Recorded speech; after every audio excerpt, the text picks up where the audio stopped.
اس صورت کے آخر میں جو اجتماعیت کے اصول بیان فرمائے ہیں کہ انسانی معاشرہ قرآن حکیم کے بتائے ہوئے اصولوں پر ترقی کرے گا، کامیاب قرار پائے گا، ان کے آپس کا ذہن بدلے گا، عقیدہ بدلے گا، عمل بدلیں گے، اخلاق بدلیں گے، جس کے نتیجے میں انسانوں میں الفت محبت آئے گی، اللہ اور اللہ کے رسولوں سے محبت پیدا ہوگی، اپنے خاندان اور اپنے لوگوں کے ساتھ تعاون اور محبت پیدا ہوگی۔ تو یہ تو اجتماعیت، اس اجتماعیت کے دشمن لوگ کون ہیں؟ اس کو توڑنے والے لوگ کون ہیں؟ شیطان صفت لوگ کون سے ہیں جن کی وجہ سے معاشرے تباہ ہوتے ہیں؟ قرآن کے ساتھ اس کا بھی تعارف کروایا۔ اب یہ یہود پہلے درجے میں جن کو اللہ نے کتاب دی، تورات جیسی کتاب ملی،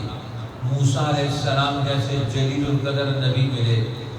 اور پھر سلسلہ انبیاء ہے ان کے اندر، لیکن اس سب کے باوجود ان کا اپنا عزم، اپنا ارادہ اللہ کی وحی کو عمل میں لانے کا وہ ڈھیلا پڑ گیا، کمزور ہو گیا، جس کی وجہ سے وہ دنیا میں بہت ساری مصیبتوں میں مبتلا ہوئے۔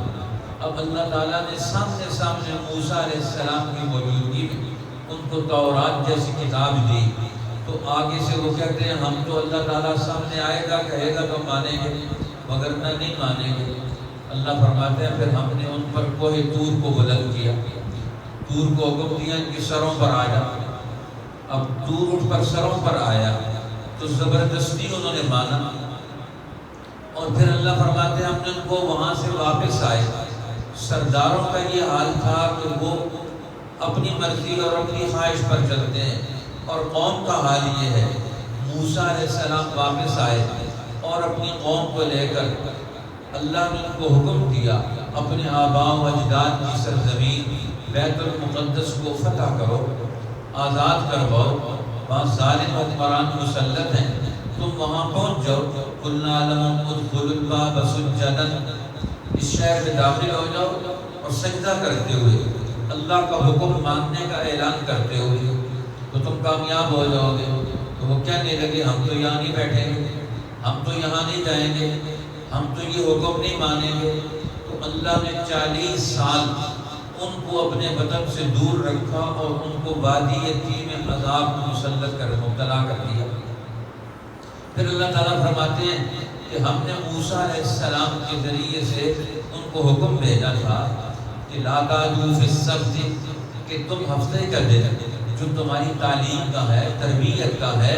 تم اس دن کی قدر کرو، قیمت جانو، اس کی حیثیت جانو، اس پر اس کا احترام کرو، اس دن سوائے تعلیم اور تربیت کے اور کوئی کام نہ کرو، کیونکہ انسانی معاشرہ صرف کھانے پینے سے تو نہیں چلتا، اس کو تعلیم کی بھی ضرورت ہے، اس کو تربیت کی بھی ضرورت ہے۔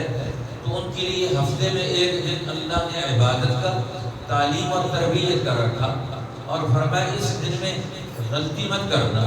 خرابی مت کرنا، اپنا وقت یہ جو عبادت کا ہے، تربیت کا ہے، اجتماعی نظام پیدا کرنے کا ہے، اس سے تم الگ تھلگ نہ ہونا۔ لیکن انہوں نے کیا کیا؟ اللہ کا یہ قانون بھی توڑ دیا۔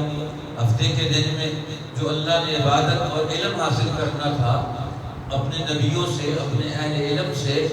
اس کو چھوڑ کر وہ بازاروں میں گھومتے، منڈیوں میں جاتے اور کام کاج کرتے۔ نتیجہ کیا نکلا کہ اللہ نے ان کو بندر اور خنزیر بنا دیا۔ فرمایا پھر آگے دیکھو وَأَخَذْنَا مِنْهُمْ مِيثَاقًا غَلِيظًا، ہم نے ہر موڑ پر ان سے وعدے دیے، قول قرار و مضبوط قرار دیے ان سے کہ تمہیں ہم آیات دیں گے، احکامات دیں گے، ان احکامات پر تم عمل کرنا۔ لیکن انہوں نے سارے میثاق، اللہ سے کیے ہوئے وعدے، ان سب وعدوں کو اٹھا کر پھینک دیا۔ جو قوم معاہدات پوری نہ کرے، آپس میں قول و قرار کرنے کے بعد خلاف ورزی کریں، ایک دوسرے کو نقصان پہنچائیں، اللہ کا قانون توڑیں، آپس میں ایک دوسرے کے قوانین توڑیں، تو وہ قومیں تو کبھی ترقی نہیں کر سکتی۔ پھر اللہ فرماتے ہیں یہ بنی اسرائیل پر دنیا میں ذلت اور سزائیں کیوں مسلط ہوئیں؟ فَبِمَا نَقْضِهِمْ مِيثَاقَهُمْ، ایک تو اس وجہ سے کہ انہوں نے آج شکنی کی، ہر قسم کے معاہدات کو توڑا۔ وَكُفْرِهِمْ بِآيَاتِ اللَّهِ، دوسرا ان کا مرض یہ تھا کہ انہوں نے اللہ کی آیات کا، اللہ کے احکامات کا انکار کیا۔ ایک انکار عقیدے کے طور پر ہوتا ہے، علمی انکار کا، ہم اس کو مانتے نہیں۔ دوسرا ہے عملی انکار کہ ذہنی طور پر عقیدے میں تو مانتے ہیں، عمل اس کے خلاف کرتے ہیں۔ اب یہ دونوں انکار انہوں نے کیے۔ تیسرا جرم وَقَتْلِهِمُ الْأَنْبِيَاءَ بِغَيْرِ حَقٍّ، اللہ نے جو سچے نبی، سچے رہنما بھیجے ان کو انہوں نے قتل کر دیا، ان کو انہوں نے نقصان پہنچایا، نہ ان کی بات چلنے دی نہ ان کو چلنے دیا معاشرے میں۔ خود اپنے نبیوں کو، اپنے سچے لیڈروں کو اور رہنماؤں کو انہوں نے قتل کر دیا۔ دوسرے قوم کے لوگ اگر ہمارے قوم کے سچے رہنماؤں کو قتل کریں، جس طرح انگریزوں نے ہندوستان پر قبضہ کیا، یہاں انہوں نے ہزاروں علماء کو پھانسیوں کے پھندوں پر لٹکا دیا۔ صرف 1857 کے سال میں 50,000 کے قریب علماء کو انہوں نے پھانسیوں کے پھندوں پر لٹکایا کہ تم اس قوم کی آزادی، اس دھرتی کے حقوق کے تحفظ، یہاں عدل و انصاف کے قیام کے لیے کیوں آواز اٹھاتے ہو؟ اور اس کے پہلے بھی اور اس کے بعد بھی ہزاروں لوگوں کو انہوں نے شہید کیا۔ دوسرے لوگ تو کرتے ہی ہیں، لیکن یہود اور اہل کتاب کی یہ بری عادت تھی کہ یہ خود اپنے لیڈروں کو قتل کرتے تھے، اپنے نبیوں کو قتل کرتے تھے، کہ یہ اپنے لوگ ہی اپنے لوگوں کے خلاف ہو گئے تو یہ کیسے ترقی کر سکتے ہیں، یہ کیسے دنیا میں کامیاب ہو سکتے ہیں؟ وَقَوْلِهِمْ قُلُوبُنَا غُلْفٌ، اور پھر نبی جب انہیں کہتے کہ تم اللہ کی بات کے لیے اپنے کان کھولو، اپنا دل کھولو، اپنے دل و دماغ میں اللہ کی باتوں کو، اللہ کے نبیوں کی باتوں کو جگہ دو، ان کو سمجھو، اس پر عمل کرنے کی کوشش کرو، تو کہتے تھے کہ ہمارے دل وہ تو بالکل جس طرح واٹر پروف ہوتا ہے، یہ ہمارے دل علم پروف ہے، علم جا نہیں سکتا، اس میں ہدایت جا ہی نہیں سکتی ان کے اندر۔ ہمارے کان بند ہیں، ہمارے دل بند ہیں، ہمارے دلوں پر پردے پڑے ہوئے، آپ کی باتیں ہمارے اندر داخل ہی نہیں ہوتی، سنتے ہی نہیں، سمجھتے ہی نہیں، توجہ ہی نہیں ہے اللہ کے نبیوں کی اور اللہ کی کتابوں کی طرف، ان کی توجہ ہی نہیں۔ اب جو قومیں اپنے سچے رہنما ان کی باتیں قبول ہی نہ کریں، ان پر توجہ ہی نہ دے، جو مریض کسی طبیب اور اپنے خیر خواہ کی بات قبول ہی نہ کرے، تو وہ کیسے بستر علالت سے اٹھے گا، کیسے بیماریوں سے نجات پائے گا؟ تو اللہ فرماتے ہیں یہ نہیں کہہ رہے کہ ہمارے دل پر پردہ ہے، بل طبع اللہ علیہ بکفرہم، انہوں نے اتنے کفر کیے کہ اللہ نے ان کی صلاحیت چھین لی، ان کو محروم کر دیا، اب یہ ترقی نہیں کر سکتے، اب ان کے لیے تباہی۔ اللہ تعالیٰ ایک وقت تک ایک قوم کا انتظار کرتے ہیں کہ واپس آ جائیں، یہ حق پر کھڑے ہو جائیں، یہ دنیا میں ترقی کر جائیں، یہ آخرت کی نعمتوں کے مستحق بن جائیں، یہ اللہ کی رضا کو حاصل کرنے والے بن جائیں۔ اور جب انسان مسلسل وہ اپنے عمل سے، اپنے عقل سے مسلسل حق کی مخالفت کرتا ہے اور اس کے راہ میں رکاوٹ بنتا ہے، تو پھر اللہ تعالیٰ مور لگا دیتے ہیں، بل طبع اللہ علیہ بکفرہم، اللہ نے ان کی کفر کی وجہ سے ان کے دلوں پر مور لگا دی، اب وہ ایمان نہیں لگے، اب حق بات کو تسلیم ہی نہیں کر سکے، ان کے لیے تباہی، عذاب ہی عذاب ہے۔ اور پھر فرمایا کہ ان کا حال یہ ہے کہ اپنے مقدس لوگ یہ ان کو بھی نہیں چھوڑتے، وہ بکفرہم وقولہم علی مریم، ان کا کفر کرنا اور ان کا مریم پاک عورت پر جو صدیقہ تھی، عیسیٰ علیہ السلام کی والدہ، جس کی زندگی ان کے سامنے گزری،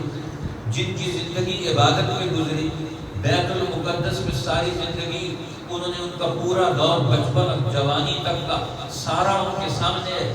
اور کسی غیر مرد سے اس کا کوئی تعلق نہیں، لیکن اس پر بھی بہتان لگانے میں یہود نے اور ان کے بڑے بڑے علماء نے اپنی زبانیں کھول دی، مریم صدیقہ پر انہوں نے بہتان لگائے، تو پھر اللہ تعالیٰ نے ان پر یہ سزائیں مسلط کر دی۔ ہر دور میں بڑے بڑے ظالم حکمران آئے، انہوں نے ان کو غلام بنایا، پھر اسی طرح مختلف قسم کے عذابوں میں مبتلا ہوئے، شکلیں مسخ ہوئیں۔ یہ نتیجہ کیا ہے؟ اسی بات کا نتیجہ ہے کہ انہوں نے جتنے غلط کام کیے تھے، یہ جمع ہوتے ہوتے یہ بڑی سزاؤں کو ان کو مستحق بنا گئے۔ تو قرآن یہ سمجھاتا ہے جس معاشرے میں یہودیوں کی یہ خصلتیں پیدا ہو جائیں، وہ اپنے نبیوں کے مخالف ہوں، وہ سچے لوگوں کے مخالف ہوں، وہ اپنی کتاب کو، اپنے سچے علم کو اپنے دل و دماغ میں جگہ نہ دیں، وہ کیسے کامیاب ہو سکتے ہیں؟ وہ معاشرہ کیسے ترقی کرے گا؟ وہ کیسے دنیا میں اور آخرت میں نجات پائے گا؟ اس لیے یہود کی یہ امراض ہے وہ قرآن بیان کرتا ہے اور مسلمانوں کو سمجھاتا ہے کہ تم اگر کامیابی چاہتے ہو تو ان بیماریوں سے نکلو۔ اللہ تعالیٰ ہمیں ان اجتماعی بیماریوں سے جو آج مسلمانوں میں ان اہل کتاب کی مطابقت میں، مشابہت میں، اتباع کی وجہ سے آگے، اللہ تعالیٰ ہمیں ان سے محفوظ فرما دے۔ وَرَفَعْنَا فَوْقَهُمُ الطُّورَ بِمِيثَاقِهِمْ، اور ہم نے بلند کیا ان پر کوہ طور قرار لینے کے لیے، وَقُلْنَا لَهُمْ، اور ہم نے کہا داخل ہو جاؤ دروازے سے سجداً، سجدہ کرتے ہوئے، وَقُلْنَا لَهُمْ، اور ہم نے حکم دیا لا تَعْدُوا فِي السَّبْتِ، زیادتی مت کرو ہفتے کے دن میں، وَأَخَذْنَا مِنْهُمْ مِيثَاقًا غَلِيظًا، اور ہم نے ان سے لیا تھا مضبوط قول، وَبِمَا نَقْضِهِمْ مِيثَاقَهُمْ، ان پر یہ سزائیں مسلط ہوئیں ان کی عہد شکنی کی وجہ سے، وَكُفْرِهِمْ بِآيَاتِ اللَّهِ، اور منکر ہونے پر اللہ کی آیتوں سے، وَقَتْلِهِمُ الْأَنْبِيَاءَ بِغَيْرِ حَقٍّ، اور خون کرنے پر پیغمبروں کا ناحق، وَقَوْلِهِمْ قُلُوبُنَا غُلْفٌ، اور اس کہنے پر کہ ہمارے دل پر غلاف ہے، بَلْ طَبَعَ اللَّهُ عَلَيْهَا بِكُفْرِهِمْ، سو یہ نہیں بلکہ اللہ نے مہر کر دی ان کے دل پر ان کے کفر کی وجہ سے، فَلَا يُؤْمِنُونَ إِلَّا قَلِيلًا، سو وہ ایمان نہیں لاتے مگر کم، وَبِكُفْرِهِمْ وَقَوْلِهِمْ عَلَى مَرْيَمَ، اور ان کے کفر پر اور ان کے کہنے پر مریم پر بہتانا عظیما، بڑا بہتان لگانے کی وجہ سے۔ اللہ تعالیٰ ہمیں